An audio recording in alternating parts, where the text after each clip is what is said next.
All right, we're live. We Welcome. are now. For the day. I wasn't sure if I was doing that right. He seems to have a certain way about it, but yeah, welcome to the episode. We're doing the Alpha Male Debunked. Roland and I had a conversation about that little Joe Rogan clip. I know you tweeted it out, where this guy Adam Conover from Adam Ruins Everything. Yeah, he's a stand-up comic, an author, writer. He also works with his girlfriend, who happens to do a comic strip bit as well. Oh, imagine that. Yeah, I did a little bit of research reading some of his stuff today. So we're going to debunk the alpha beta stuff that he was breaking down in that video. Yeah, we're going to debunk his debunking. Can we just summarize it? What that was all about?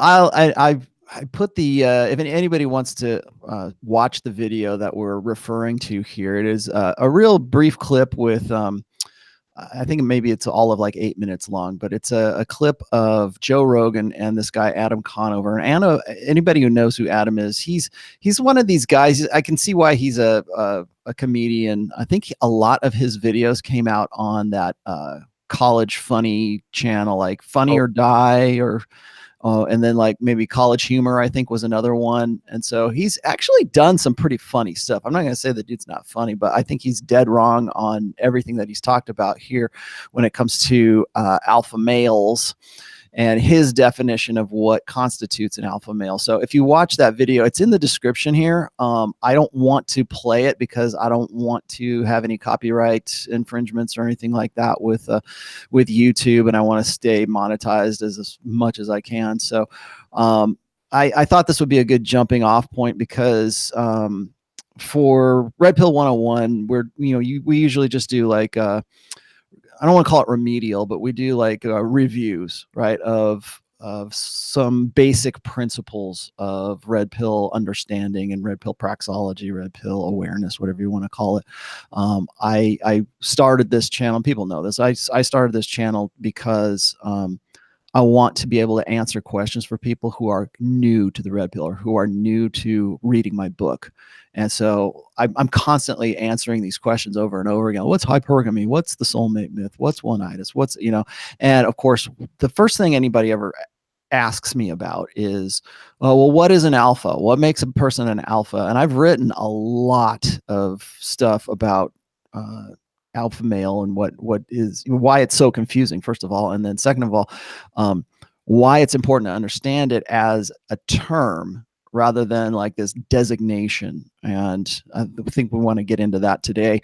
But in this video, Adam Conover was talking to, I'm getting a little feedback. I was talking to Joe Rogan, and I don't know about you, but I think Joe Rogan could at least pass for an alpha male. I mean, am I right about that?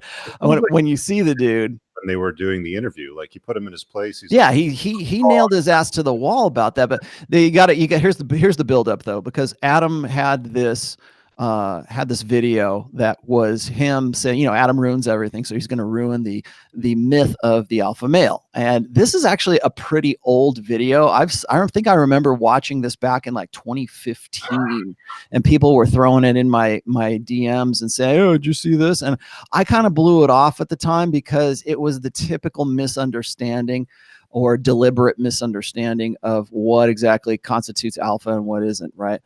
And we'll talk about that here in a minute. But just to finish up, the video clip is him describing how controversial that particular video was on his channel, which is Adam Ruins Everything. And he was saying something to the effect that like it drew the most feedback and the most negative feedback. And what's that? It was definitely the most discussed point. And I got some notes here. He said, there's no scientific evidence that there's an alpha beta dynamic in humans. He also says that he doesn't agree that women are attracted to confident, attractive, and athletic men, which Joe Rogan was contradicting when they were and he repeated that over and over again, and offering no real concrete I don't want to say studies or whatever, no real concrete observable evidence. And even even Joe Rogan's like, don't you think that women are more attracted to a particular body type, a particular, masculine features or anything like that? I mean, basic stuff that the red pill's been talking about for forever, but it's not even the red pill. This isn't even a red pill principle. This is just like a biological, evolutionary, anthropological principle. There's a reason why we see certain, and this is just from the physical side, but there's a reason why we see certain physical attributes that women find attractive that have been, it's basically this constant theme from, antiquity all the way up to where we are today. It hasn't changed all that much, but here he is just saying, no, I don't believe that. I just don't believe that. And it's just flat out, just, flat earth shit. It's just like, I don't think that. No, there's no scientific evidence that says that, that's a dynamic in human beings. And the fact of the matter is the guy is 100% flat, dead ass wrong. And there's tons of, there's all kinds of evidence, but he's like, I think he regretted bringing that topic up with Rogan, because I think he wanted to throw that out there to I don't know, maybe he was virtue signaling or something, but this is like standard kind of beta behavior of a guy who I think he's kind of a little bit more full of himself than anything, because he's a fan of himself. He's his biggest fan. And I think that this was bugging him for probably some various other reasons as well. But I would suggest anybody who wants to see, Chris was saying here in the chat, Adam is gamma, definitely gamma, and definitely what Vox would call a secret king. But I thought it was really interesting because if you watch this clip, it is like just unbelievably cringeworthy, because Rogan is just all over him. Sorry, go ahead. What is the definition of a gamma? You know what? The best definition I can give you of a gamma is the kind of the nerdy gamer kind of guy who he's beneath a beta. It'd probably be easy. Down where he uploads videos playing video games with his girlfriend. That might be one too. The other thing is Vox Day did a great Voxversity. He has this series called Voxversity, and he talks about sociosexual hierarchies, and he goes into alpha, beta, gamma, delta, whatever. Like he's got all these designations for things. I'm not saying he's wrong. I like a lot of his designations. I'm a little against categorizing things, because I think that we need to get down to something that's a little bit more basic, which is when I define alpha and beta, I just distill it down to those two traits, or those two qualities, I guess, or qualifications, whatever the characteristics are that make those. But I'm not saying he's wrong. The gamma idea actually came from Vox Day. And it's the guys who, for lack of a better term, I don't want to say that they're nerdy losers or something like that, but most of them tend to be. A lot of them are in a state of denial when it comes to their environment. Almost all of them are always blue pill. I don't think I've ever met a gamma who would be that person that I would say is a gamma as red pill. And if they are, then generally these are the MGTOW guys, or these are the guys that kind of just want to opt out. If you can be red pill and gamma, I guess, at the same time. I'm not really sure. But I would say if anybody's looking for a good definition of that, go check out Vox Day's Voxversity when it comes to, he's got one that's specifically for gamma, and then he's got another one that is just a general outline of sociosexual hierarchies. And that's really where this comes from.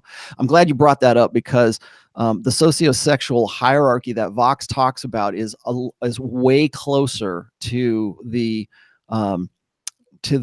terminology, the definition of alpha. And that's, I think, where guys like this, where guys like Adam kind of drop the ball, and maybe intentionally so, because they don't want to believe that they don't fit into that particular category, or that kind of classification. And so they fight against it tooth and nail. And they that when Rogan was speaking to him, he was trying to argue that the optics of masculinity and femininity aren't relevant in the alpha beta dynamic. Yeah, I caught that too. But I mean, It's basic again, it's like, and he used this later on, and he was accurate at towards the end of that video where he was talking about how people, what he was struggling to describe was what I call ego investments. Like people get so ego invested in a particular ideology or a particular personal belief that becomes a part of their personality. So to attack the belief is to attack the person. And that dynamic is very much a real thing. But I think it's ironic that Adam doesn't see that that's exactly what he's doing. And Rogan calls him out for that too, of course. But what I think was interesting is Rogan, I think, knows he's alpha, or people would at least think he's alpha. And I mean, he's had enough people come in and out of that show who have called, alphas and beta. I mean, Jordan Peterson, for example, has been on his show and has pretty much outlined that. And so human hierarchy, ties it into lobsters and everything, right? Yeah, I mean, exactly. He expands it to a greater deal. But to say that that science doesn't recognize an alpha or a beta male is ludicrous. I mean, it's like I said, it's flat Earth. We have like alpha concepts in the way that guy Adam Conover was trying to describe it, because I saw a really popular video. I can't remember if it was on Facebook or it was on Twitter or something, but there was a gorilla, and off in the distance, I don't know if you saw the same video, but there was a big ass silverback gorilla, and off the distance there was a couple of Land Rovers about a kilometer away that passed the road, and the silverback walks out in the middle of the road, flexes just like there like that, and all the females and the children cross the road. He waits for the last one, kind of looks over his shoulder, and he just, majestic across, right? I think that's the sort of dynamic that he was talking about. It's not like we operate like that in society as humans, but when you talk about alpha versus beta, you always describe it as a placeholder, right? Right, I do. I describe it as an abstraction as well. And I'm glad this is where we're going to start, because the reason I blew off Adam Ruins Everything About Alpha Males is because he started off using what Royce has called the etymological hate. Okay, what that means is it's the definition, it's the word, but it's the word that's based on a scientific definition. So when he uses alpha male, he thinks in terms of silverback gorilla. He thinks comparatively, like alpha equals silverback gorilla, alpha equals alpha wolf on the tundra somewhere, alpha equals that dominant lion on the Serengeti, right? Okay, though it's this etymological definition. And I think that a lot of people, and this is not just for alpha, but I think a lot of people who are critics of the red pill, that's their first starting point, is to say, well, the terms that you use are inaccurate, right? I have so many, and I lock horns all the time with certain personalities in the Evo Psych and Evo Bio spheres, as it were. But the first thing they always say is, well, you're not using the terms right. Hypergamy isn't what you think it is. It's just the sociological definition of marrying up. That's all it is to them. And so anything else that I'm coming up with, or any broader definition that I'm coming up with when it comes to hypergamy, or the red pill, or anybody else is coming up with, that's all inaccurate, because you're not using it in the same terms as like sociologists or anthropologists would be using it. The same thing applies with alpha, because these guys want to say, well, you guys, there's no such thing as an alpha male for a human. Right there, because you guys believe, oh, those red pill guys, they think they're alpha. They think they're silverback gorillas. They think that they're alpha wolves. No, that's not what it means. It's a broader definition where it's using that term and opening up the definition of that term. And if anybody says, well, you can't do that, well, why not? Why not? Words have had broader definitions throughout history. And I think that it's time, and I've said this on many other shows before, that something like hypergamy needs to be broadened. It needs to be opened up to include ovulatory shift, or the intersexual dynamics between men and women, so that you can have a broader understanding of that. Another thing is that when people talk about cuckoldry, they do the same thing. They say, the instance of cuckoldry is really, really low. It's only like somewhere between 3 and 4%, or it's only like 10 to 12%. So it's very, very low. I don't know why you red pill guys fixate on that. Isn't the stat 20% of? I don't know. I've heard guys say it as low as 3 to 4%, which I know is false. But audio, by the way, on your end, some people are saying that I'm really low. Yeah, you are a little bit. You're when you come in just with a little bit of a delay too. You might want to pot yourself up a bit. How's that? Is that a little bit better? I think so. A little bit To louder? me, I don't know about everybody else who's hearing it. All right. Well, we'll Yeah, see how that much goes. better, much better. Okay, so so that's what they do is they go and they say, well, cuckoldry isn't what you think it is, right? Cuckoldry is just to quote statistically that cuckoldry is only like, let's just say 10%, is bullshit, because you're only using that term based on what you think the officially recognized term should be. So what I tell people is I say cuckoldry needs to be opened up, because there's retroactive cuckoldry and there's proactive cuckoldry. So for proactive cuckoldry, that would be in my humble opinion, would be a man who is married to a woman and the woman cheats on him and then convinces him that his 3 kids aren't actually his and he has cystic fibrosis and he can't actually have fathered those. That's proactive cuckoldry. It's deceptively telling the male that the baby is his after the fact, after they've already paired. Now there is retroactive cuckoldry, which is single mommies going and breeding with 2 or 3 different males, let's just say alpha males, and then having those two or 3 or 4 children, sometimes from different fathers, and being a single mother, and then expecting the beta male to play the hero card and to be the father, to assume the parental investment responsibilities of children that are not his, and he had no investment in, or he had no choice in that matter. So when a guy marries a single mommy and she's got 3 kids, he didn't say, hey, why don't you go have 3 kids with those and I'll be cool with that, with those guys, and be cool with that. And the same thing is when a woman deceptively has sex outside of marriage and brings the babies in and says, oh, they're your babies, and the guy doesn't know any better. That's a form of cuckoldry as well. So if you take retroactive cuckoldry, being single mommy cuckoldry, and proactive cuckoldry, and you put those together, the instances of cuckoldry are huge, are crazy high. It's at least 43%, because 43% of children are born out of wedlock today. So should we just call cuckoldry when a woman has an affair and has kids outside of the marriage? Or do we call it everything? Or do we define it by saying that cuckoldry is any time a man assumes parental responsibilities of children that are not his, that he had no say in the choosing of? I'm going to go with the latter, because that includes single mommies, right? Yeah, it does, of course. You got to go with the latter for sure. Well, so anyway, the reason that's a long way of saying that the definitions aren't what necessarily the definitions are. So when I talk about alpha and I talk about beta, those are not silver. But I don't think I'm a silverback gorilla. I don't think I don't think Jack Donovan is a silverback gorilla. Okay, I think that he is an alpha male, definitely, and there's a human. If you're going to stick in the realm of humans, there is such a thing as an alpha male, but that definition of that alpha male, or whatever designation that is, it's not the same as the silverback gorilla. There might be crossover. There might be some certain behaviors that look alike.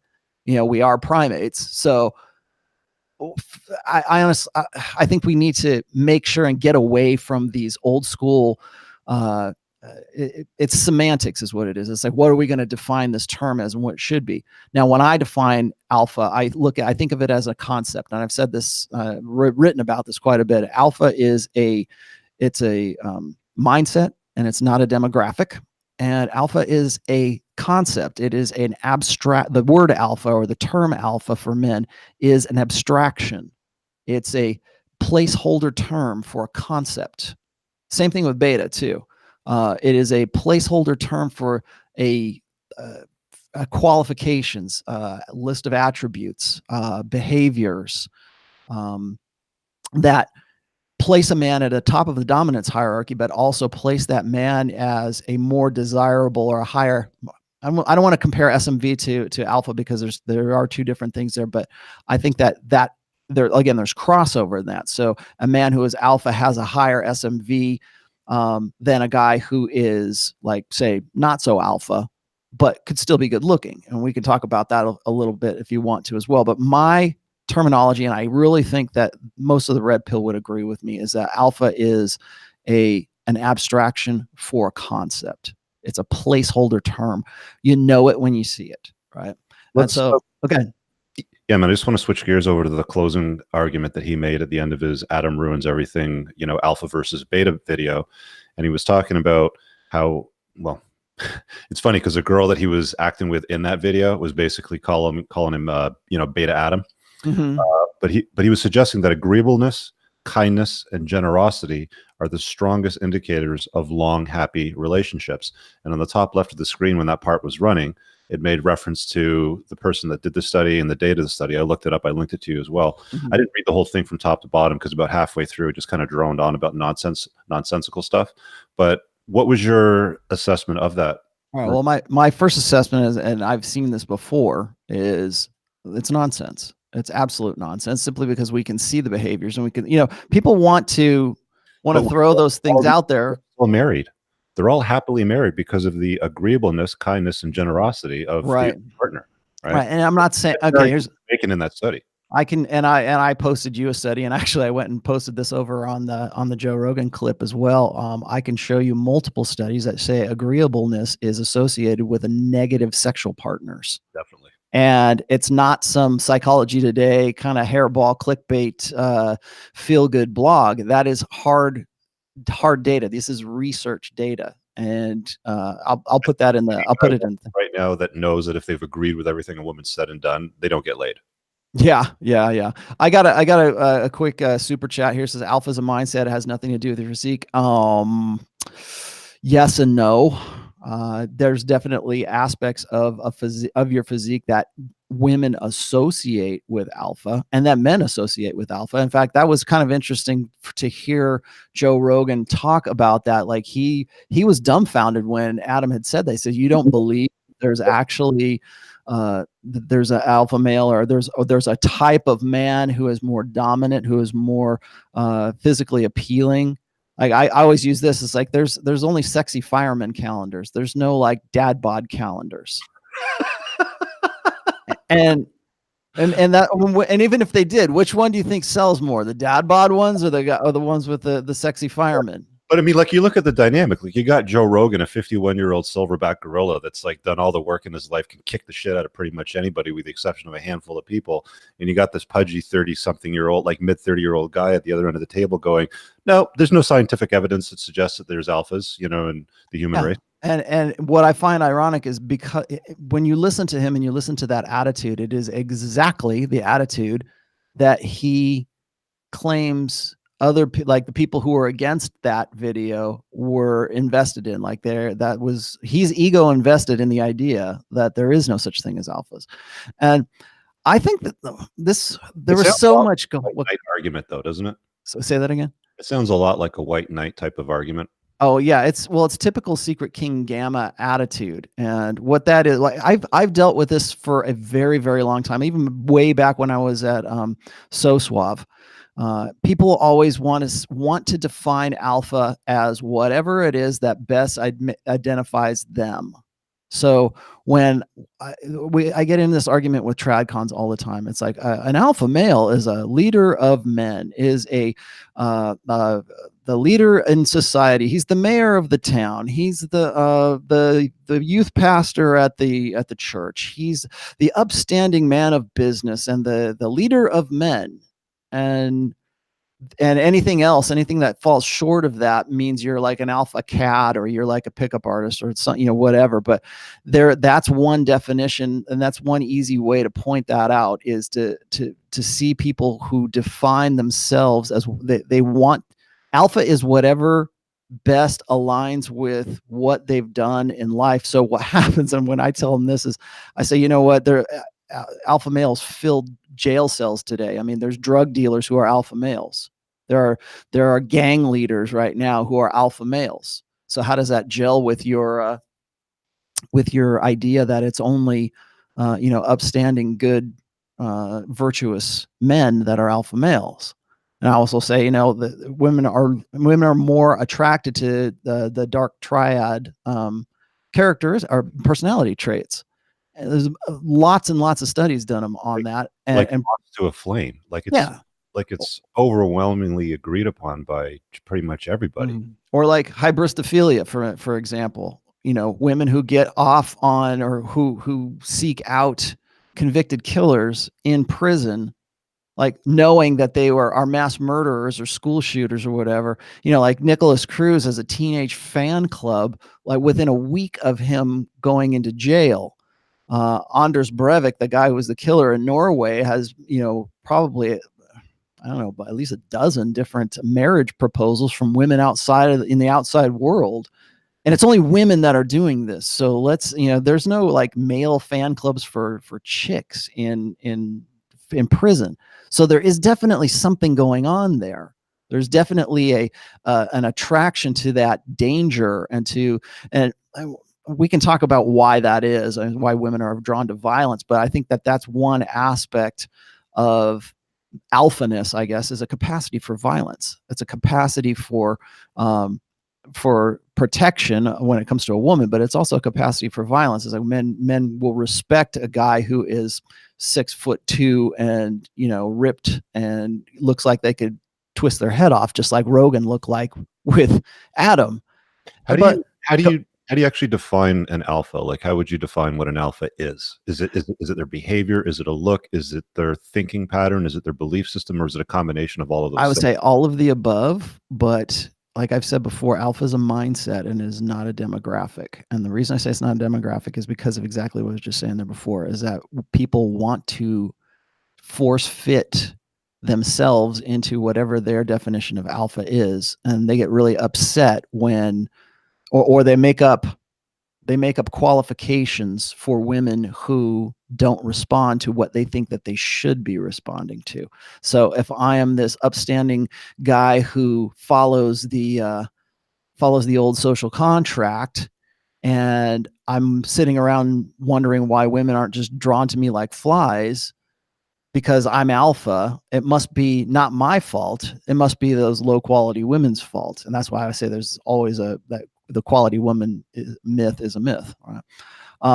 As far as qualities are concerned, I think there needs to be, it's actually what I wanted to talk to you about, was I think there's a decisiveness to it. There's certainly mental point of origin. I think that, like, when I talked about, people got really upset when I compared honor. Say that again. I think that when Jack Donovan talks about stuff like this, he usually cites strength, courage, mastery, and honor. I think those are characteristics of conventional masculinity. Yeah. Because there are a lot of alpha males that have no honor. So right? Can you be conventionally masculine but not be an alpha male? I would say so. Yeah. I would separate the two of those. Like there are very masculine men that I've talked to. When I talked to this guy that was a fucking ex-Navy SEAL, and you know, he sent me all of his details. I had a look at his social stuff. Like, he looks like a Jocko Willink, but marriage and what was going on, you know, within that, he was the plow horse. He was definitely under her thumb. Yeah. Well, that's blue pill. You can be alpha and be blue pill. You can be a blue pilled alpha, is what you're saying. Yeah, exactly. You can be a red pill beta as well. I think probably a lot of MGTOWs probably are you know, red pill betas. They understand. They know what the game is. They're aware of the intersexual dynamics, but they're just not, either by choice or by circumstance, they don't want to or can't achieve an alpha mindset, and therefore an alpha status, whatever that is. I think that I think mental point of origin is certainly a starting point for it. I think decisiveness, competency is an alpha male trait, but a competency in a lot of different things. There needs to be, I think for alpha males, there has to be an identifiable dominance to the guy when it comes to like social dominance. And people will say, well, isn't that just based on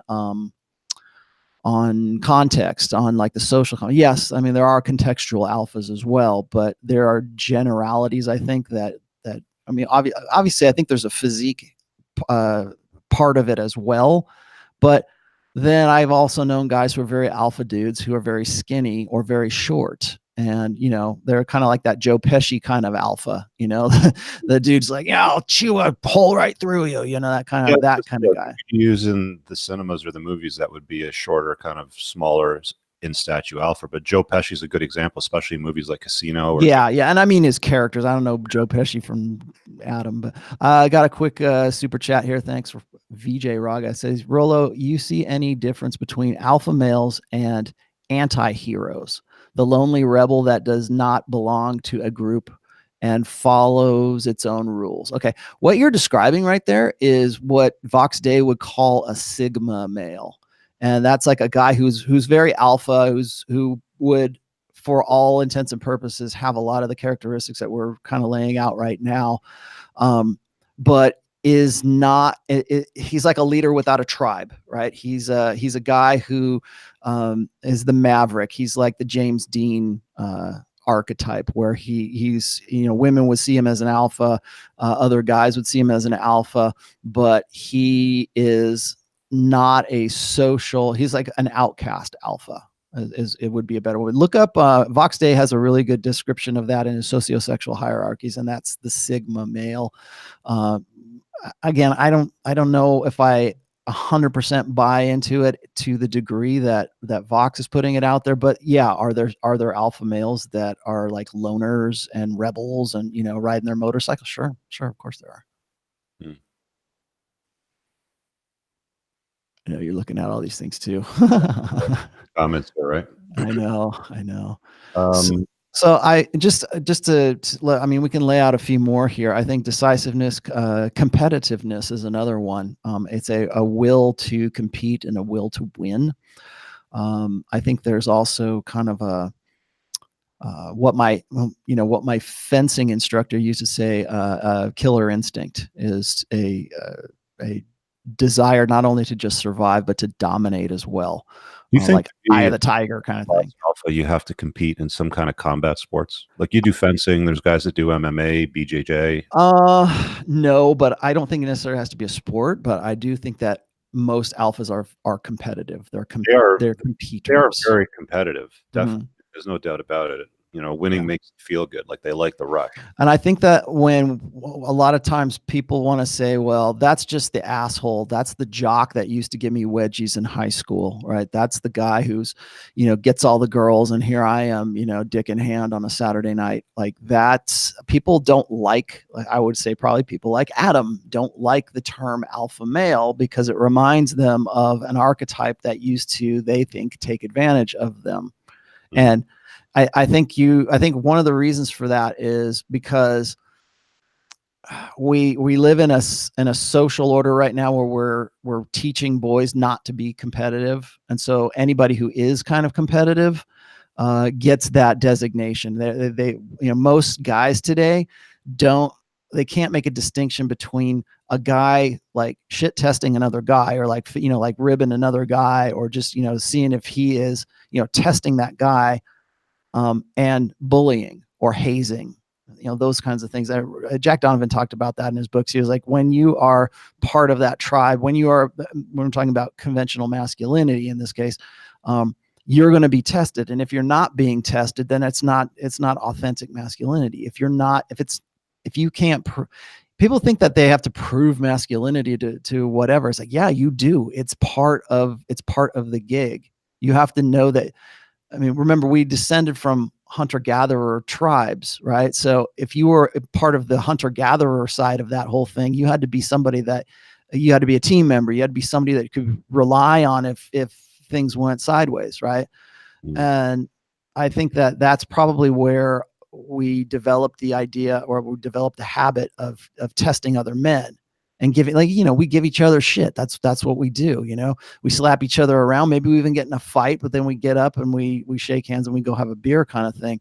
I think that because we have become more feminized as a society, that most beta guys, they don't recognize that because they're too busy trying to be, the proper, correct, feminine, archetype. Yeah, the perfect male feminist. You got a super chat there from Hackerboy Rolo. Okay. So what's the relation between being alpha and SMV? Does the alpha mindset make any difference then in getting laid? Of course. Yeah. Alpha mindset is, I think that is, I think women can remember how women can understand subcommunications better than men can. I think they're far more well. Obviously, that's one of the gender differences between men and women. Is women have a much higher sensitivity to subcommunications, visual cues, innuendos. That's why the pickup artists in the very early days said, you know, you try a neg hit because that worked. Like get a woman to qualify to you and flip the script. Well, you have to understand how a woman will pick up on things like that. So let's see. I do believe that there's a link between alpha and SMV, obviously, because if you're more dominant and women, you know, prefer more dominant, men prefer a guy who is competent. As that what I think is interesting is Jordan Peterson has been sort of shifting his narrative a little bit. Rather than talking about dominance hierarchies amongst men, he's now calling it competence hierarchies. And I think he did that because he needed to soften his language for his new outlook or his new, you know, gig. Well, it gets a lot of pressure in the mainstream media for the language that he uses. Yeah, and so he's talking about competence hierarchies, and he is right about that. So I think that partially that dominance, that masculine dominance, plays a role certainly in alpha. Does that translate into sexual market value? I would say so. I'd say 100%. I mean, yeah. Whenever I talk to somebody that's doubting their results in life, I usually ask them on a scale of 1 to 10, with 10 being the best version of yourself and 1 being the worst, where would you place yourself? Mm-hmm. And they're always like no higher than a 6, right? Yeah. And if you're rocking beta choices and getting beta results out of life with women and your marriage and, you know, all kinds of stuff, you got a lot of room to grow, and having a high SMV, you know, moving up that scale will definitely make you more dominant. It's going to make you more alpha for sure. 100%. Mm-hmm. You got another after that one too, dude. Do you want to hit it? Yeah, no, I don't know. I didn't see it. Can you read it up for me? Yeah, YOLO says hi. YOLO says to Rollo. So, yeah. Hi, Rollo. What do you really mean by blue pill conditioning? Does it mean that we react without thinking? How do we know we are conditioned for something? Okay. Blue pill conditioning is kind of part of the whole matrix analogy. So again, this is one of those definitions or those terms. You know, people will listen to you know, people outside the manosphere will say, oh, these guys are all just wrapped up in the Matrix movie, or these guys are all they think that they're silverback gorillas, right? So again, this is one of those instances where people want to just dismiss alpha and beta and red pill and blue pill as being sort of jingoistic and like culty. It's very culty, right? What I define blue pill as is the world that has been pulled over your eyes.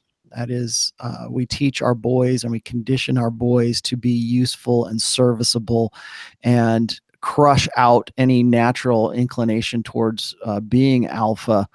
And to, like, I'm always saying, you know, we teach our boys as if they are defective girls. That is the blue pill, or conditioning in a nutshell. The reason I call it conditioning is because I have a behavioral psychology background, and that's what when I first saw all this, or I first kind of became aware of how the village or society or pop culture or the media or the, you know, SJWs, whatever you want to call it, feminism, the gynocracy, all of that, how all of those things sort of come together in what I call the village. But how that village teaches you and conditions you is not unlike operant conditioning. So it conditions you to think in certain ways. It conditions you to believe certain things. Disney, you know, is a really good example of this. Is there has been no greater influence in blue pill conditioning than the Walt Disney Corporation, because it starts at such an early age. I was just talking about this on another podcast the other day. As when a child is, like, say 5 years old, that's when they're a little sponge, right? They're just picking up everything from their environment. And they say that between the ages of 5 and 7 is when a personality gets set, because it all comes down to how that child learned certain things. Well, at that point is when little boys are bombarded with the blue pill, and that blue pill is, you know, learn and be more like a girl. identify with the feminine. No recess for you, Johnny. You need to learn like a little girl. You need to be more like a female, because it's better to be a girl. Hate your own gender. You don't know what masculinity is. It's icky to be a man. It's icky to be a boy. Don't trust men. And this constant kind of bombardment with what is operant conditioning, but it's also anyways, it's a behavioral set. I don't want to dig too deep into it because I'll go forever on this. But well, you bring up the whole Disney thing. I mean, if you go back to old films from the 40s on, when they started to introduce audio, past the the screenshots of black and white, just video only, like the silent videos, there was no betas in any of those videos. No. That, I remember a single video, with the exception of Little Rascals, right? Remember the black and white Little Rascals? Yeah, of course. That's, I think, Spanky and Alfalfa. I loved the Little Rascals when I was a kid. Like, I think that was the first introduction of beta energy that I can remember, was Little Rascals and probably Gilligan from Gilligan's Island. But Gilligan, and there's always going to be that beta. Like, every black and white movie that I remember from a kid that my dad used to watch, there was no betas in that. Well, exactly. But let's again, we got to make that same distinction. Just because somebody is beta doesn't necessarily mean they were blue pill. It doesn't necessarily mean they're red pill. Those are mutually exclusive. So the blue pill, the conditioning to condition a man to be this serviceable beta by the time he gets to be 30, and a woman is done with her party years and needs that Sandbergian equal partner waiting for her when she hits 30 and her SMV is decayed. That didn't exist prior to the sexual revolution. Okay, there was no conditioning. It was old school conditioning. Remember, we talked about the old social contract. That's what the old social contract is. I wrote a post, and you probably read it already. The Red Pill Lens, and I based that post on the movie "It's a Wonderful Life," and I got the inspiration. Like, that was the inspiration for that post, and it was me checking out a movie that was created, I believe, in the 50s. It might have been the late 50s, but it was if you've never seen it, it's a Christmas movie, right? And it goes from the 1920s up through post-war, like 1948 or something like that. And if you look at the interaction between the lead character is George Bailey, and Mary Mary Bailey becomes his wife. But if you look at, like, in the early parts of the movie, the interaction between the male and the female, the woman wasn't like this cowering little, she was kind of had moxie, right? She was a little peppy. She wasn't a shit taker. She certainly wasn't a, one of these, what feminists would like to say is, oh, he's a 50s housewife, just like this side of being battered. No, it wasn't anything at all like that. But there was this complementary give and take in that relationship. Now, people will say, well, that was just a movie. It was a script. It was written by a screenwriter or whatever. Okay, but it was written in a time where those were the norms, where those were the societal norms. And the norms were an expectation of a guy who George Bailey would be a good example of an alpha male who is an upstanding member of his community. He's a leader of men. He doesn't even think he is at the time, but he's a leader of men. But it's not the fact that that guy, that archetype is like the mayor or a businessman or a good member of his neighborhood and his township or whatever, or he's the pastor of the church. That doesn't make you alpha. Alpha might make you those things, but that doesn't necessarily qualify you as being alpha. That's why I say alpha is a mindset and not a demographic. But in this case, with that archetype, that I would say that character would be based on an alpha male character, but they are of old style. They're of an old, old social contract, pre-sexual revolution, and everything that has changed since then. Like our definition, our concept of alpha has changed since the sexual revolution. So we base and even guys today, we base our concept of alpha based on what women want for the alpha seed side or alpha fuck side of hypergamy. And we've been conditioned to think that for a very long time. I mean, I would say since the late 60s, it's in the social fabric right now to think of it in those terms. Do we get another one? You got 2 more super chats. I'm going to read them out to you. Okay. So Lita says, I understand the utility of the matrix analogy, but it's slightly misleading. Unplugging is really more like a very slow untangling. Mm-hmm. Yes, yes. People ask me to say, Rollo, well, how did you get unplugged, or when did you get red pilled, right? Because now we think of red pill as a verb. It wasn't an all or nothing kind of thing. I mean, there was certain things in my life that led up to my slowly becoming a more red pill aware. If I had a particular time, it would have been when my brother-in-law killed himself. I would say that was the catalyst that helped me think in different ways. But yeah, it is especially for a lot of guys, it's a slow unplugging, but there's usually some sort of traumatic incident that triggers that insight. And then I don't know, I think it just depends on the guy. Some guys are just like, they automatically, go, oh my gosh, I can't believe I've thought this all the time. I just couldn't articulate it well. I find there's always a lead up, like there's always a sequence of events, and then there's like the straw that broke the camel's back. Right. What's the other one?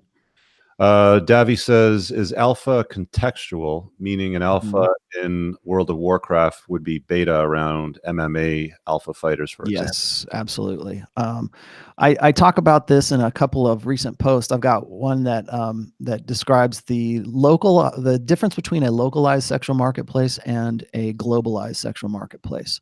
So when you go, and let's just say you're like Adam Conover, right? Maybe you're this nerdy guy who doesn't believe in alpha males, and you have a social circle of guys who are also nerdy males, and maybe you all meet up one night at the local game store, and you're hanging out, and you're playing Magic the Gathering, or you're doing whatever it is that your nerd is, and you're thinking to yourself, wow, this is great because I'm free of the larger social stigma of being a nerd or a geek, although that's kind of like going away too.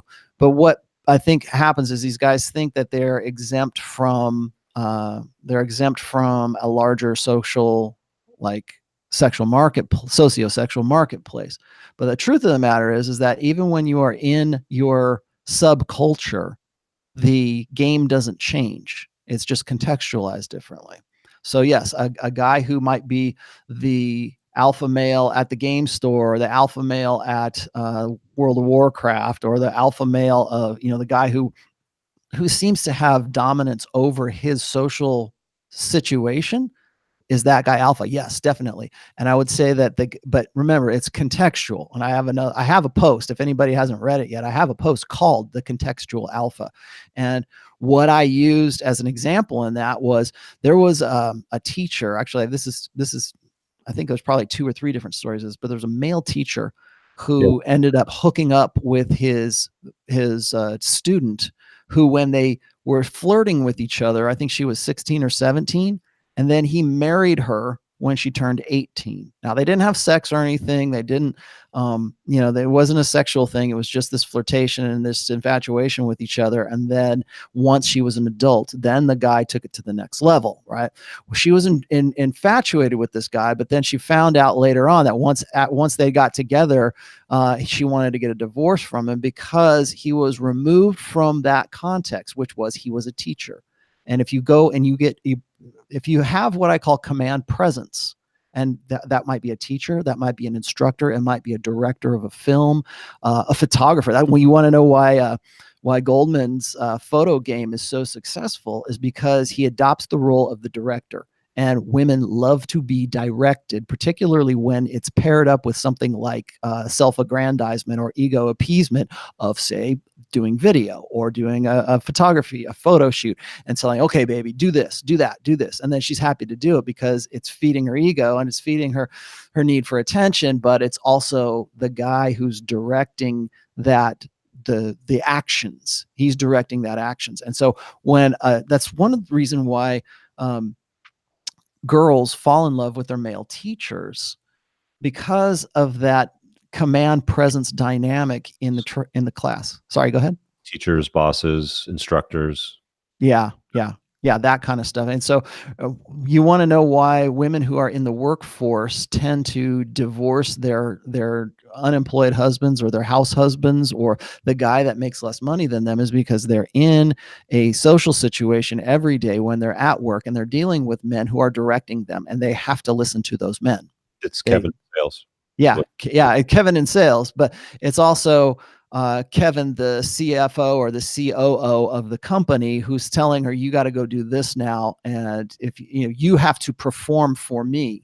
That's a flipping of the script, because when that woman goes home, she has no respect for the man who can't command her, and she has a daily comparison of that every day. So that contextual environment that she is in, whether it be the student in the classroom or the woman who is the working woman who is directed by a supervisor, and usually that supervisor has to be at least upper management to tell that woman what to do. It's not just secretaries. It's like you have to actually go perform a function. Like I said, I've done this myself. I've directed commercial shoots for various liquor brands, and done also stuff for digital gaming, like online gaming. And I don't mean World of Warcraft. I mean like gambling. And where I've had to direct commercials and have the women end up being attracted to me because I'm taking over the role of that director. Now I'm already applying like red pill principles and red pill awareness to every woman that I work with. But then you put me into that command presence and you put me into that directorship. I have to be very careful of that, because women will be like, "Hey, why don't we go get a drink afterwards?" I'm like, yeah, maybe not. But it's a contextualness. It's like you're in that sexual market, that contextualized sexual marketplace. But when you're out of that, when you are pulled away from that and you're put into a larger global sexual marketplace, you might not be the alpha anymore. It becomes a little bit more visceral. It becomes Darwinistic. So you might be the best looking, best built dude in your local sexual marketplace, but take you out of that and put you into a larger sexual marketplace, a globalized one, where you're with MMA fighters, or you're with guys who are both better looking at you, more dominant at you, and their competency not just outclasses you, but is broader than yours because you're used to that one niche sexual marketplace. Then you go from being the local alpha to being just another dude, right? And then you've got to find some way to sort of climb your way up or hack your way up the dominance hierarchy. So yes, contextual alphas are definitely a thing. Cool. A couple questions. Do you wind up on the hour, or do you go for 90 minutes on the show? 90 minutes, sometimes 2 hours, but I kind of I gotta call it at 90 minutes, I think. Okay. Yeah. Just want to see how much more time you have. You got another super chat, and there was a lot of chat in the discussion about dating apps, and don't bother using dating apps if you're not like a V-tapered over 6 foot tall alpha. Let's hit the super chat first. So Roberto said, Rolo Rich, how do you show alpha traits to your daughters? You guys talk about what to do with boys, but how about or how to be red pill with daughters? So I mean, I'll answer that after you go ahead. So go ahead. Okay. Well, the first thing I do is I don't even really think about that. I know that I'm modeling alpha behaviors. My daughter is going to be 21 tomorrow, actually.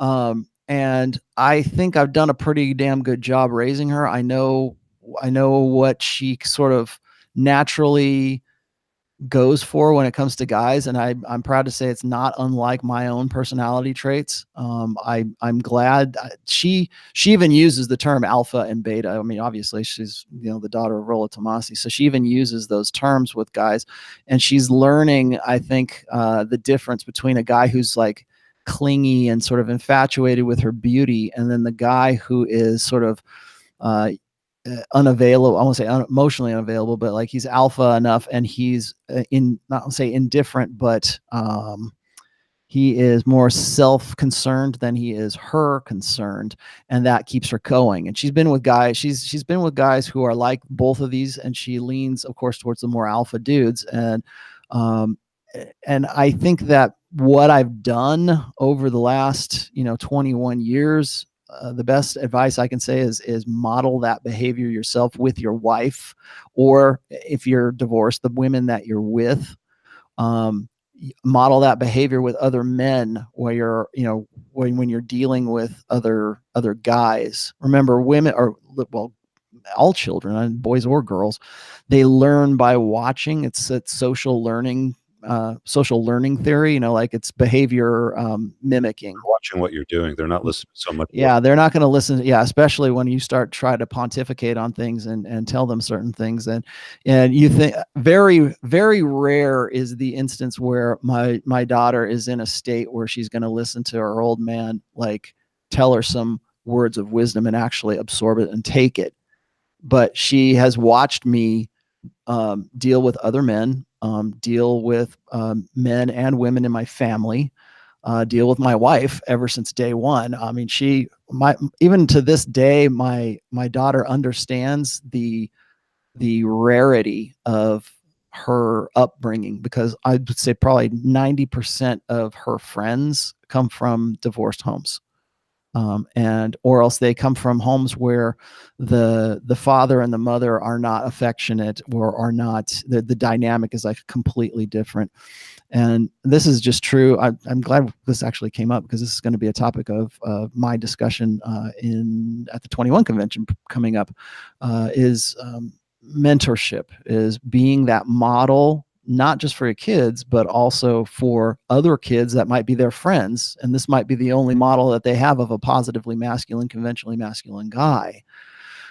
So I mean, that's the easy way out. I'm saying, just model the behavior, but get to the point where that red pill awareness is natural. It's your default behavior that you display all the time. And then I think be aware that you are modeling it. So when you are discussing things with your wife, or you're affectionate with your wife, make sure the kid's in the room. And I don't mean like, when you're knocking it out with her, but I mean like when you give her a kiss, when you give her a hug, when she comes to you, right?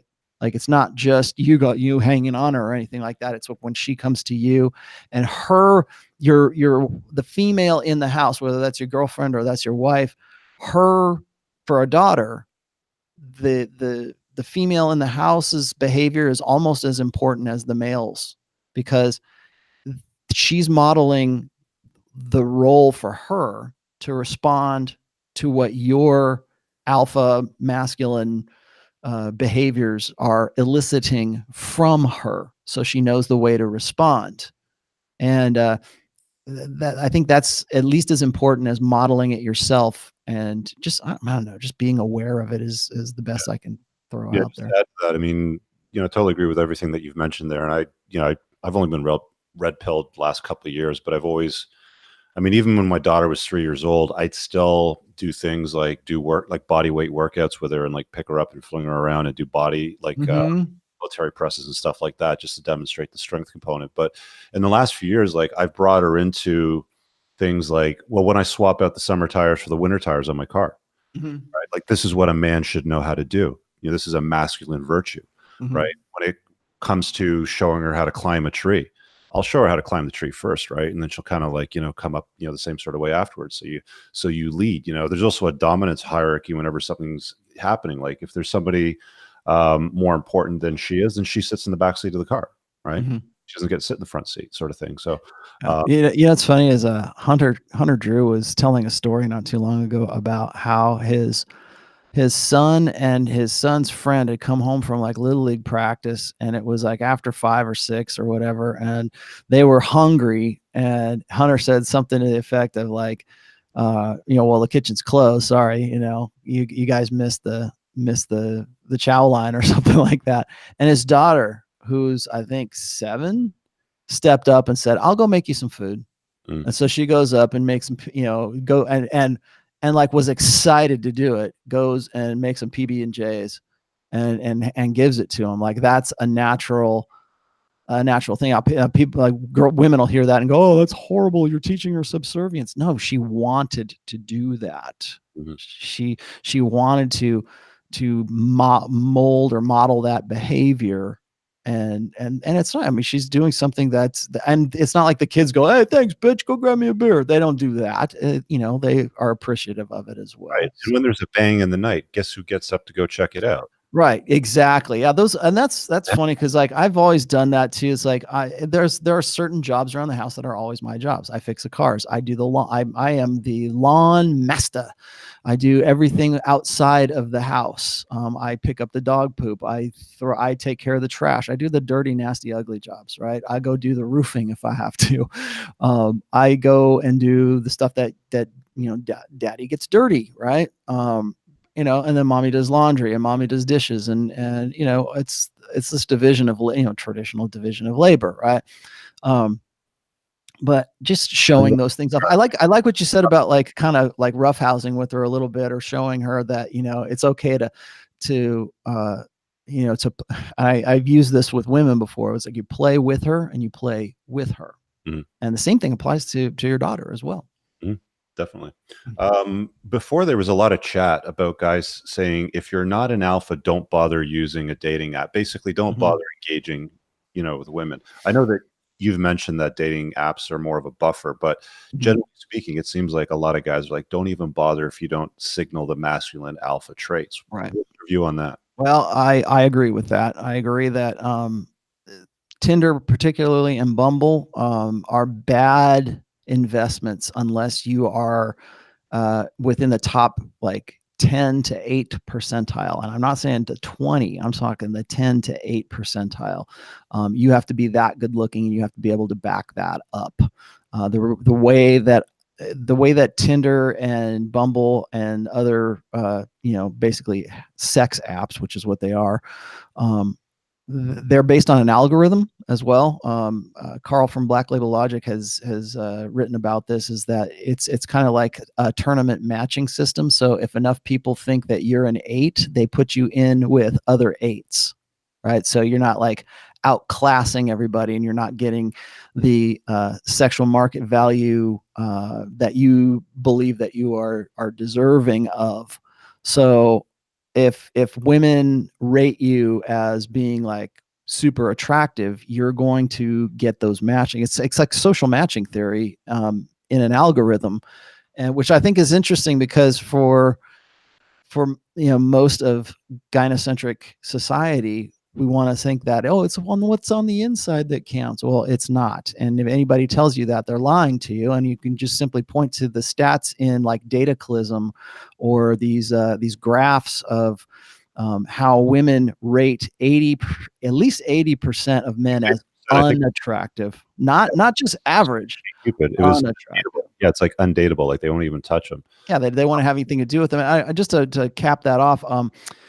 My friend Marco Russo, the guy who I did the I don't know if you caught that one, but he's the guy that he's in his 50s, I think, like mid 50s, and he's trainer you were coaching. Yeah, that guy. And I did a show with him about 2 weeks ago, and we talked about how bad an idea it is to get on Tinder, or to at least use that as your only source of like online dating. I think a lot of guys still want to use that as a buffer. But to this guy's point, though, it's true, because when it comes to just seeing that person, when it comes to just the physical, when a woman goes on Tinder, she expects to be aroused, not attracted, aroused. Yeah, she's looking for cues for sure. Yeah, so she's looking for the video. It's complete social Darwinism at that point. And so, yeah, you're absolutely 100% right. It's kind of useless to do that, but don't let that make you despondent because I can't get with her. No chick will ever match with me. Okay, well, guess what? Don't use that shit, and learn game, and go out there and beat the streets, and put in the hours, and put in the practice for it. Because there's other ways to get laid other than just looking. Example, he's not over 6 foot. He's an ex-teacher, right? Like he's not what somebody would describe as like a V-tapered alpha guy that these guys are talking about, but he makes cold approaches all the time with his camera game, and he does really well, right? Yeah. I mean, and it's provable stuff too. I mean, you can see this stuff from the early pickup artists up to where we are today with, more advanced guys. But that's always been a point, is, a lot of guys want to say, well, it's all game. Okay. And I don't necessarily believe it's all game, but game is very, very important. It's like very high on the list of things to make you more attractive, or to, you know, to be, you can arouse women with the way that you talk and the way that you act and such, you know.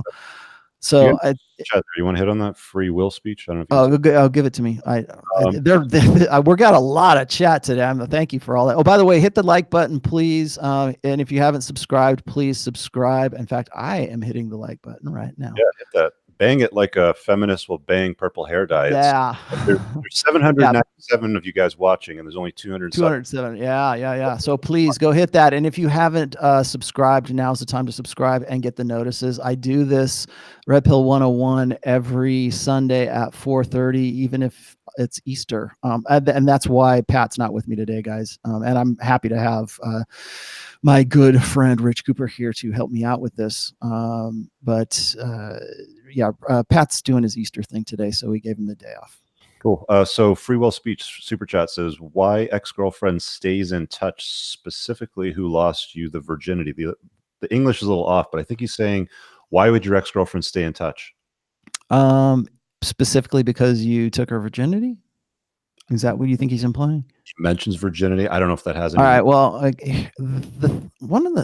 I've learned some valuable lessons in my sexual past, and one of them is not getting. People always, I hate it when guys say, "Well, you need to find a virgin wife." Well, yeah, wife maybe, but not a virgin girlfriend, because that girl, if you're the first, when, you know, they always say women, or actually, you never forget your first. There's a lot of background to why that's true.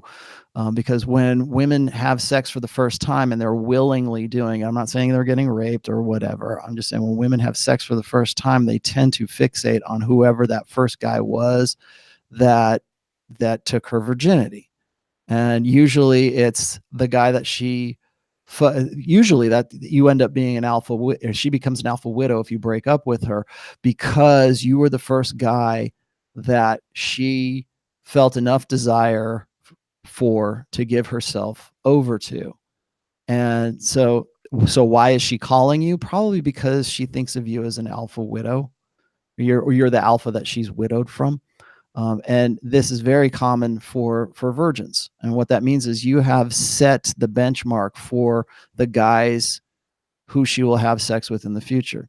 So if you were a pretty alpha dude, you made a pretty good, decent impact on her, she might pine for you for a long time until she finds somebody who is equal to or above your level of alpha impact. And again, this is subjective. This is this is contextual. Yes.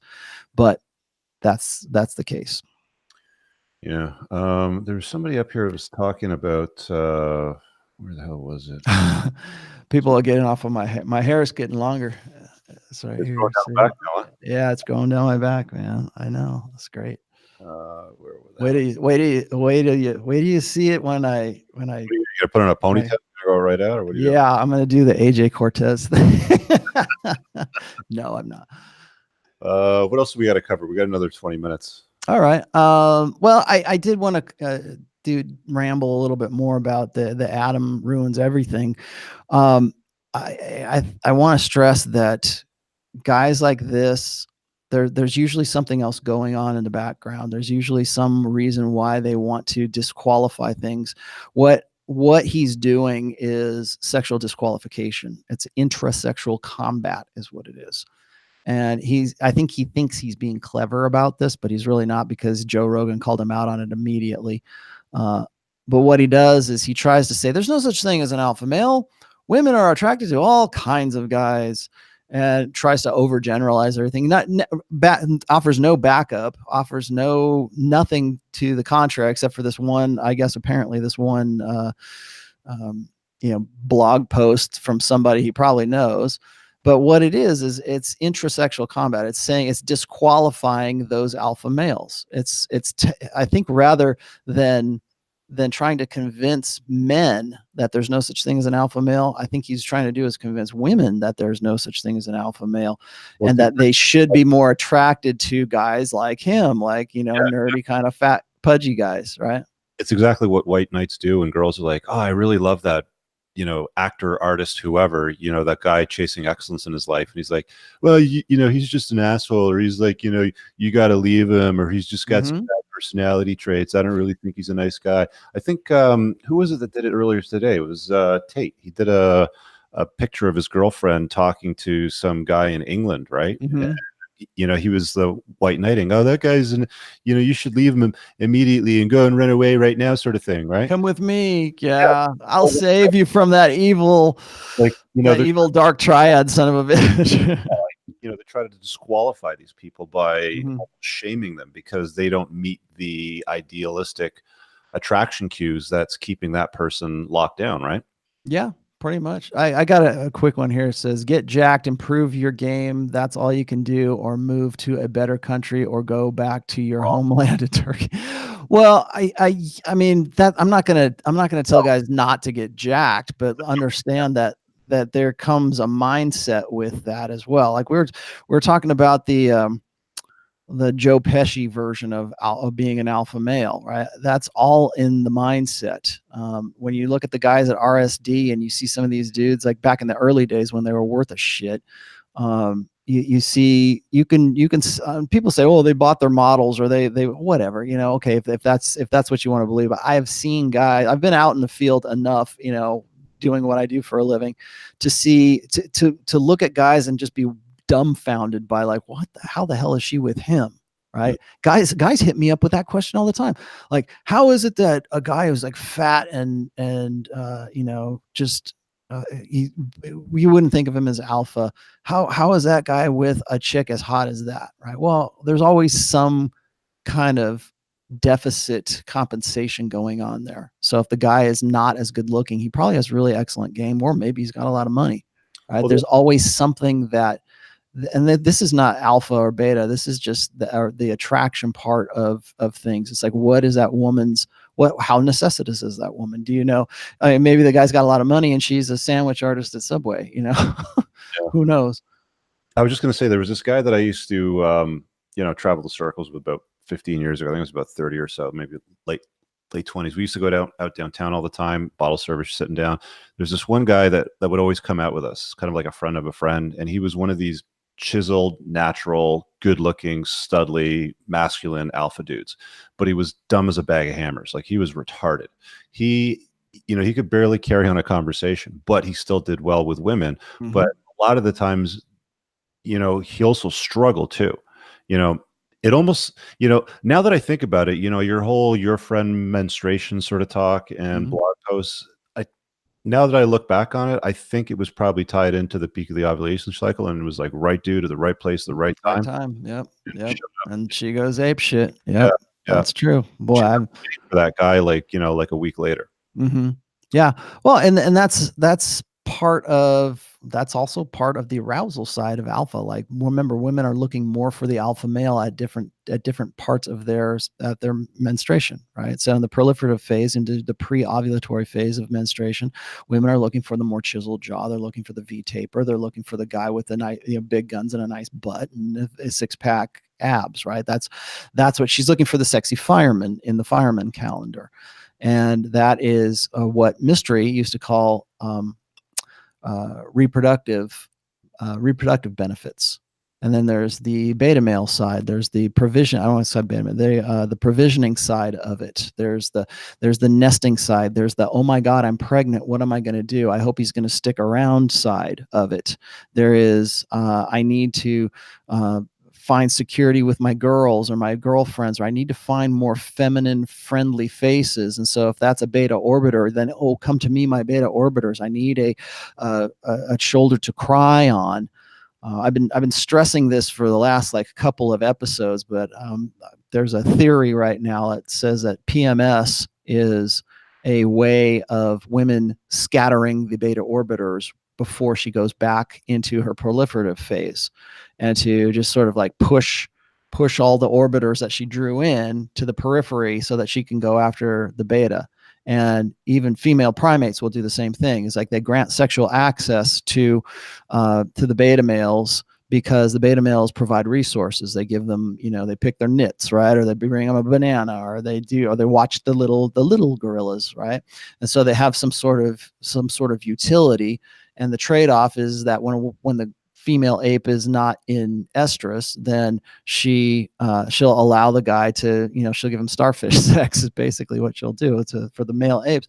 And then when she goes into estrus, and that's when the body knows that she's going to be ovulating, and she could possibly she could possibly reproduce. That's when she gets violent and pushes away and hits and forces out the beta males out of her vicinity, so that she can go and get with the alpha male of the group and hopefully and be proceptive to having sex with them, to jumping on him, to want to initiating sex with that guy, and then repeating that cycle again. Is any of this we're talking about black pill? Because there's a lot of people in the discussion, they want to say it's black pill, and the reason they want to say it's black pill is because they're hopeless. That's why. Because because they see it as nihilistic, and they can't. And honestly, I kind of see Adam from Adam Ruins Everything. I see him as also kind of hopeless, but his last stab at hope is to disqualify alpha guys. Now, and if anybody wants to know what my opinion on the black pill is, it's for a lot of the stuff that I see on the black pill, the whatever they want to call it, it's pretty nihilistic. It's pretty despondent. It's pretty like hopeless. Like, oh, don't bother doing anything. Don't bother learning game. Don't bother getting jacked, because you'll never amount up to anything. It's like, black pill is defeatist. And I was going to say that there's no such thing as a black pill. Black pill is just red pill. It's just red pill. And you haven't figured out how to cross the abyss from your old blue pill hopes and dreams that it had, the ideals that it had taught you from the time you were 5 years old to where you're at now, and understanding, being torn away from that, and then understanding that all of those hopes and dreams that Disney sold you on back in the day are just bullshit. And so you have two choices. You can either say, fuck it, I'm going to compete. I'm going to be, we were talking about how competitive alphas are. I'm going to compete, and I'm going to try to win, and I'm going to do the best that I can. I'm going to try to be the best version of myself. I'm going to, cross that abyss, because that, I'm not going to lie, when you are unplugged from the matrix, there's a lot of nihilism. There's a lot of anger. There's a lot of damn, I can't believe I thought that all the time. And if you remain in that, if you don't cross over and see the red pill for the opportunity, the wonderful, wonderful opportunity that it represents to you, then you're going to stay in what they call the black pill. I'm a black pill guy. It's not denying anything that they're saying. It's like when MGTOW, like, I agree with what MGTOW say. They're analyzing it 100%. Black pill, analyzing it 100%. What do you do with it? What are you going to do with it? Are you going to give up? Are you going to say, fuck it, I'm out? Okay, then maybe you're black pill. We'll just wave your banner and be proud of being a black pill, whatever you are. But the fact of the matter is you have not crossed that abyss over to seeing that the red pill, it represents a truthful, better opportunity for you. At least you can know in your red pill awareness. Is black pill done anything? Because when I look at things like people talking about defeating feminism, I'm just like, black pill on that. I'm like, it's not happening, dude. Like, we need a reset. I think that I think it all depends on, tell me how you're going to do it. Right. How is that going to happen? Tell me what women's voting. What is that? Okay. Yeah. Like taking women's voting away. Okay, great. How are we going to do that? Show me how we, and you and I talked about this before when we were in Florida on we were talking about politics and stuff. It's like, I am 100% on board. Let's take the women's rights away. How are you going to do it? Oh, and then, by the way, what does it look like afterwards, after we've done that? What, it's like we always say to socialists and communists and everything, well, okay, what happens the day after the revolution? Okay, what happens the day after we take women's rights away? Yeah. What's the long-term plan? And nobody has any. It seems like this great idea and this answer. Okay, but it's not going to happen without a lot of bloodshed. It's not going to happen without a lot of, people want to say, well, if you just took women's rights away, then you could avoid all of that violence and that bloodshed and everything else. It's like, No, you couldn't, because people are going to fight you one way or the other. You're in a war one way or the other, and I don't care what kind of war it is, but you're in a war one way or the other. So if you take women's rights away, they're going to fight you. If you don't, you're going to have to fight somehow. And like I told you before, the real answer to that is no one is going to take women's rights away. It's not going to happen. That's why I'm saying, I think it's a great analysis, but it's simply not going to happen. So what's the alternative? The other alternative is we're fucked. You're gonna have to go through the decline. You're gonna have to go through the societal collapse that everybody seems to think is going to happen because we haven't done that. Or we can find ways to work within that system and dominate from within that system. Totally. We got another super chat here before we wrap up. Davy says, a girl on the pill will only look for beta guys because of the provisioning side of the history. So what happens when she goes off the pill to have a kid? Okay. There and this what I'm about to say I pulled from Marty Hasselton's book, Hormonal. People give me this all the time. They'll say, well, doesn't the pill progesterone, estrogen? There's two different kinds of pills, I think. So you have to understand, like, people will say, well, the pill just as general, there's two different kinds of pills, and one of them actually mimics the effects of a woman being pregnant to trick the body into thinking it's being pregnant, so it doesn't so the egg doesn't implant in the side of the uterus. I hope I'm right about that. I think I am. There's two different ways of doing it, and anymore though. Want to say that again? I think that was the older, more stronger version of the pill. Yeah. There was two different versions of the pill. So, but the one that they're talking about is this: is they think that since it mimics the effects of pregnancy, that it constantly keeps women in this state of wanting to find more feminized guys, looking for comfort before anything else. And that's, in theory, that's what it is. But the cycle doesn't change. It just depresses that cycle. So like a woman, if she's on the pill, might not be as aggressively proceptive to sex as if she were when she were not on the pill at the same time during her menstruation system. So let's just say, if you're off the pill, it's at this level, and if you're on the pill, it's at this level, but the look still looks the same. Okay. So the cycle doesn't change. It just depresses it down a little bit. So women are still, even if they're on the pill, they still want to have sex with the sexy fireman, but maybe not as much as if they did if they were off it entirely. Because that's the first thing women will say when they get off of the pill, is that their hormonal state changes, of course, but that it makes them more horny. Or like when women get on like women bodybuilders, when they get on steroids and you put an overdose of testosterone, synthetic testosterone, into their systems, they get horny, right? I mean, it's the same thing with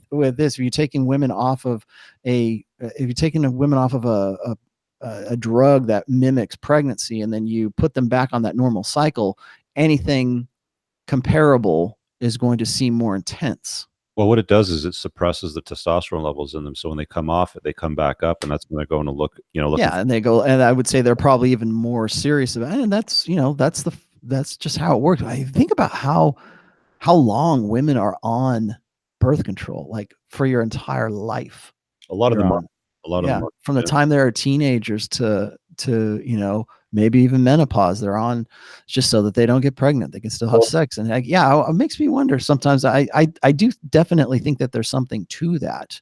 Oh, definitely. Maybe they would be looking for more like super alpha guys. Yeah, but even when you get to the menopause stage and they're going to HRT clinics, right? Like, like we talked about TRT before, like women have a version of that. They have a different cocktail, but they also modify the hormonal balance as well. They add estrogen, they add testosterone, to the mix. Yeah. A lot of people are saying that there's a lot that goes along with that. Like Milo Yiannopoulos wrote a really great post when he was still writing for Breitbart. And I think it was titled something like the birth control makes women crazy, or something like that. And it was really inflammatory, but everything he put in there was pretty on the spot, and women don't want to hear that. I think because ever since we got past the sexual revolution and we gave women we unfettered hypergamy. We gave women women have the right to vote. Women force fit women into the works culture. Everything that I read from, MGTOWs, black pill, whatever, I get that, but it makes me wonder sometimes if, like, what the world would look like if we didn't do that. Will we still be back in like pre-World War II, like, kind of thinking right now? Would we like, when I grew up, I wanted to get laid. Like, when I was a teenager, I just wanted to get laid. And because I just wanted to have sex. And maybe it was because, people say, well, you had a collection of Hustler magazines or something, or you only got into playing in the LA music scene because you wanted to get laid. Yeah, you're damn right I did. But because I thought that, because I grew up with the idea that casual sex was just what people do. Mm-hmm. Like, it wasn't, it was strange. I think ever since that time, it seems like antiquated or an anachronism to think that you would save yourself for marriage. Like, save yourself for marriage. I wasn't even like on my radar back then. And I think about that now, and I'm not saying, hey guys, don't go out and spin plates, please do. But I wonder why that seems like such a good idea, right? I think that there's lots of different reasons for going and spinning plates or being non-exclusive. And I think that it is dealing with the society as it is rather than as we would wish it would be. But it's funny to me to think that there was a time where, like, say, a guy who was 19 years old back in, the 30s or 40s would never have occurred to him to, like, try to get as many, try to nail women as a musician somewhere, maybe a country musician or something. I don't know. Yeah, but before we wrap up, do you think that, because from our era, like when we grew up, I think I'm 6 years younger than you. You're 51, right? Yes. Yeah. So we didn't have access to, like, there was no easy access to pornography, for example. Like, yeah, it was like Pirate's Gold. I think the first time I saw porn was in a construction trailer in the back of my subdivision that some construction workers kind of left out, right? And they were kind of rotting in the rain and shit like that. But, like, there was no easy access to porn. Like, right now, any 13-year-old kid connection to the internet could just go. Here we go. This is your access to porn right here, and every 12-year-old kid has one. So, do you think that the desire to be intimate with women was higher than what it is today for men, simply because you didn't have access to, like, that outlet? I mean, I think it's always been the same, obviously, but yeah, I think it's always been the same. I think it's always been the same because, our bodies and our hardware, our firmware, and our software. Well, our hardware and our firmware hasn't changed that much. Our software has changed quite a bit as human beings. I was just talking about this with Pat not too long ago. Your aunt and your uncle and your grandfather and your grandma wanted to get at it just as much as you want to get at it. Yeah. And it was just, they didn't have the kind of access to do it like they wanted to do it. I was watching this. Oh man, I was watching this show. It's actually been over for a while, but it was HBO's show. It was a series called The Pacific, and it followed these Marines in Guadalcanal and in the Pacific Theater. Have you seen it? Oh, well, I saw Band of Brothers and I went to the Pacific right away. Yeah, it's good. Band of Brothers is great, but I haven't finished Band of Brothers yet, so don't ruin it for me. But the Pacific, I watched that because my Uncle Mac actually was at Okinawa, and he was my oldest uncle. So it was eye-opening from a perspective of seeing how guys interacted with guys, and how you would be in a life-threatening situation, and any one of the guys that were around you could be dead at a moment's notice. Like one bullet and you're gone. You're just in a hostile, dangerous situation, and how people interact and how they deal with that and how they deal as men. And part of that, I don't know if you saw the series, but right out, I think it was like the third one after they had gone through the battle at Guadalcanal and Alligator Creek, and they were relieved, and they put them on R&R duty in Australia. Like they went to Melbourne, Australia to get away because they were like heroes. Everybody back home knew that they had fought this battle at Guadalcanal. And the chicks, like the young women, like and remember, these are young women too. These are girls that are like 18, 19, maybe no more than 20 years old. When the GIs got to Melbourne, those girls wanted to party. And they wanted to party just as much as any chick that I see down at Lex or any of these other places, or, any of these other, a 19, 20-year-old girl wants to get after it. And they were having sex and they were drinking and they were, and because I think maybe they did that because they knew that those guys could be dead any given notice. And maybe they were going to be here today and gone tomorrow. But the fact is that men and the men of the quote unquote greatest generation still wanted to get laid. It's not like they were like going to church on Sundays all the time. They were swearing and drinking and smoking and killing people, quite a bit back then. And it wasn't some where we all pledge allegiance kind of moment. It's like they are human beings, and that doesn't change through, since we were hunter-gatherers, killing caribou on the plains. Mm-hmm. Yeah, my favorite argument is when people go, well, women were a lot less promiscuous back in the day, sort of thing. But no, they weren't. Dude, I've seen interviews with older men, like in their 80s, and they're like, in the 20s, I got more ass at a toilet seat because I was in this role, or I was a CEO, or I was like a general in the army, or something like that. I used this quotation in a couple of posts of mine, and it was from a book, and I can't remember the name of it, but it was a history book about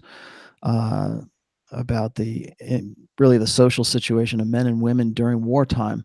And this was during the World War II. They covered World War I as well, but in World War II, there was a huge skyrocket of illegitimate children born then, because hypergamy doesn't care and it wants to breed with whoever the winners are going to be. Right. War brides too, right? Yeah, war brides was part of that.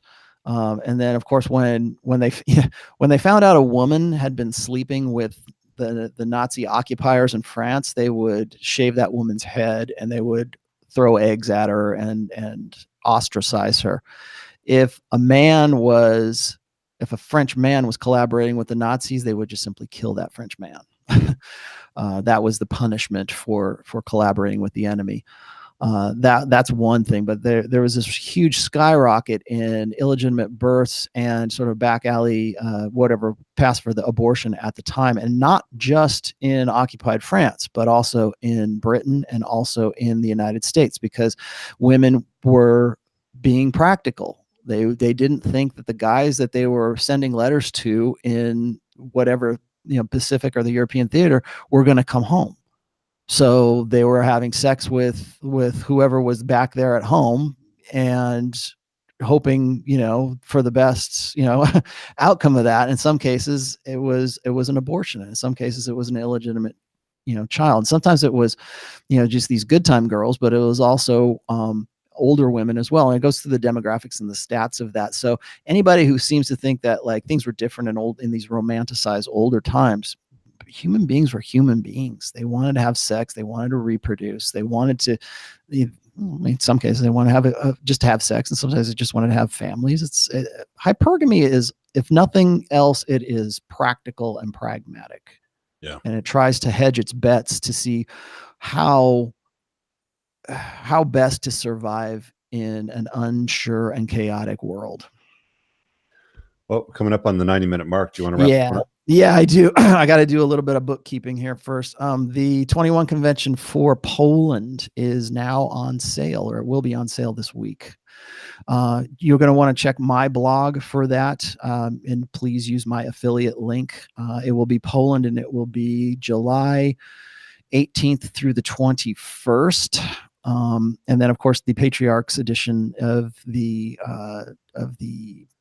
21 convention will be up on May 3rd through the 5th, coming up very soon. I will be there. I will be at all of these. So if that interests you, there's still tickets available for the